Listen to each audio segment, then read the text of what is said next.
जामताड़ा जिला के जेएमएम नेता जमरुद्दीन अंसारी ने विधायक डॉक्टर इरफान अंसारी को कड़ी से कड़ी सजा देने की मांग की है।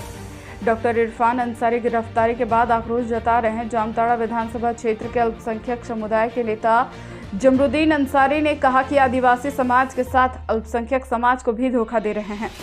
डॉक्टर पान अंसारी सीआईडी अगर बेहतर तरीके से जांच करे तो अकुत संपत्ति बरामद हो जाएगी। उन्होंने कहा कि ग्रामीण क्षेत्र में दलालों को पाल कर रखा है जो इनकी बेनामी संपत्तियों की सुरक्षा करते हैं।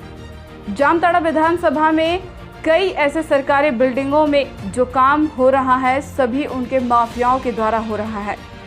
हर सरकारी बिल्डिंगों में कम से कम 6 से 7% से ज़्यादा अमाउंट बनाकर किया जा रहा है।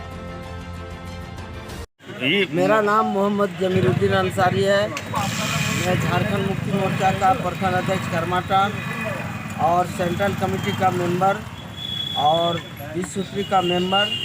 मैं आप तमाम चैनल के माध्यम से हमारे श्रोतागण को, हमारे जितने भी सुनने वाले लोग हैं, मैं अपनी ओर से हार्दिक अभिनंदन करता हूं, उन्हें स्वागत करता हूं, उन्हें आदाब करता हूं, जोहार करता हूं। साथियों, देखिए, ये 2 दिनों से झारखंड का राजनीति गर्मा गई है और एकमात्र एक ही वजह है, ये कोई और नहीं है। झारखंड में जामताड़ा विधानसभा को तो सारे लोग जानते हैं। यहाँ के विधायक इरफान अंसारी जो अपने आप को बहुत स्मार्ट भी समझते हैं, बहुत चालाक भी समझते हैं, बहुत चतुर भी समझते हैं। ये हमेशा लोगों को ठगने का काम करते हैं। आज तक तो सीएम साहब को ठगने का काम किया।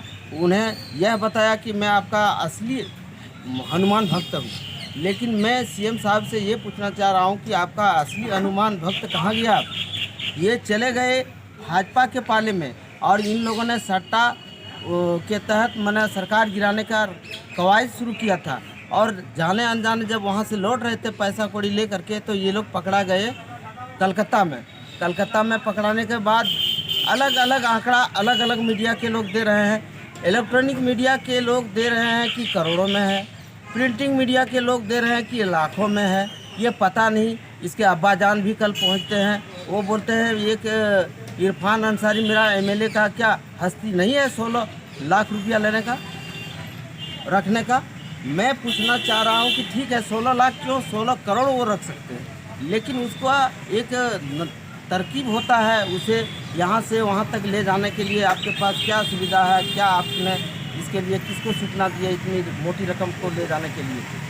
कुछ ये बताते हैं कि हम साड़ी खरीदने के लिए गए, लुगा खरीदने के लिए। तो यहाँ लुगा खरीदना अभी क्या उचित था?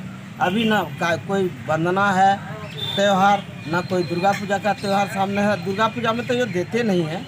वंदना त्यौहार में आदिवासी भोली भाली आदिवासियों को ये 20 से 25 रुपए की साड़ी दे करके बरगलाते हैं, ठगते हैं और उनका अमूल्य वोट को लेने का काम करते हैं। तो ये महागठबंधन में रह के इस तरह से आदिवासियों के साथ छल कपट किया, यहाँ के जनता के साथ छल कपट किया।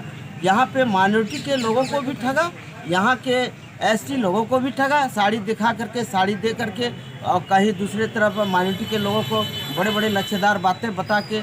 लेकिन इनकी काम ज़मीन पर आप जब देखने जाएंगे तो कहीं की करोड़ों में है, प्रिंटिंग मीडिया के लोग दे रहे हैं कि लाखों में है। ये पता नहीं। इसके अब्बा जान भी कल पहुँचते हैं, वो बोलते हैं एक इरफान अंसारी मेरा एमएलए का क्या हस्ती नहीं है 16 लाख रुपया लेने का, रखने का। मैं पूछना चाह रहा हूं कि ठीक है 16 लाख क्यों, 16 करोड़ वो रख सकते हैं, लेकिन उसका एक तरकीब होता है उसे यहाँ से वहाँ तक ले जाने के लिए। आपके पास क्या सुविधा है, क्या आपने इसके लिए किसको सूचना दी है इतनी मोटी रकम को ले जाने के लिए? कुछ ये बताते हैं कि हम साड़ी खरीदने के लिए गए, लुगा खरीदने के लिए। तो यहाँ लुगा खरीदना अभी क्या उचित था? अभी ना कोई वंदना है त्यौहार, ना कोई दुर्गा पूजा का त्यौहार सामने है। दुर्गा पूजा में तो ये देते नहीं हैं। वंदना त्यौहार में आदिवासी भोली भाली आदिवासियों को ये 20 से 25 रुपए की साड़ी दे करके बरगलाते हैं, ठगते हैं और उनका अमूल्य वोट को लेने का काम करते हैं।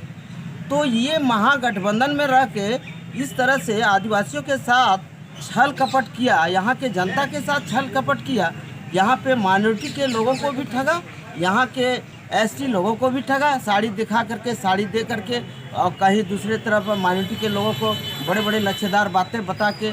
लेकिन इनकी काम ज़मीन पर आप जब देखने जाएंगे तो कहीं कुछ काम नहीं है। एकमात्र इसका जुबान है, मुंह है, केवल फेंकना इनका काम है। ये बहुत ऊंची ऊंची फेंकते हैं और यही फेंकते फेंकते ये चले गए हमारे सीएम साहब के करीब, हमारे बसंत बाबू के करीब, और लोगों का कान भरने का काम ये खुद बाखूबी जानते हैं। लोगों का कान भर के लोगों के साथ संपर्क को हटा देना इनका ये काम है। पहला बाहर के चौकीदार तो बाहरी लोग इनसे नहीं पहुंच पाते हैं, बाहरी लोग इनसे शेयर नहीं कर पाते यहाँ का हकीकत क्या है।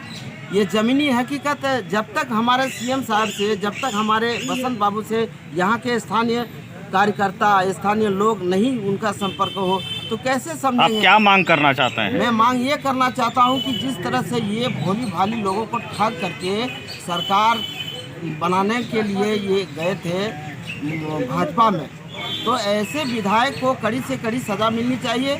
जो सीआईडी इनको अभी 10 दिनों की रिमांड में ली है, उनसे मैं आग्रह करूँगा कि वे बढ़िया से इनकी जांच करें। और ये 16 या 48 लाख रुपया नहीं है बल्कि करोड़ों में ये है, ये राशि का बंदरबाट हुआ है, कहीं न कहीं इसको मैनेज किया गया है। ये सच्चाई सामने ला दे, हम यही मांग करते हैं। और ऐसे विधायक को जो यहाँ के भोली भाली लोगों को ठगने का काम करते हैं, यहाँ ऐसे लोगों को यहाँ दोबारा नहीं यहाँ जमे। यहाँ के जनता उन्हें सबक सिखाने के लिए तैयार है।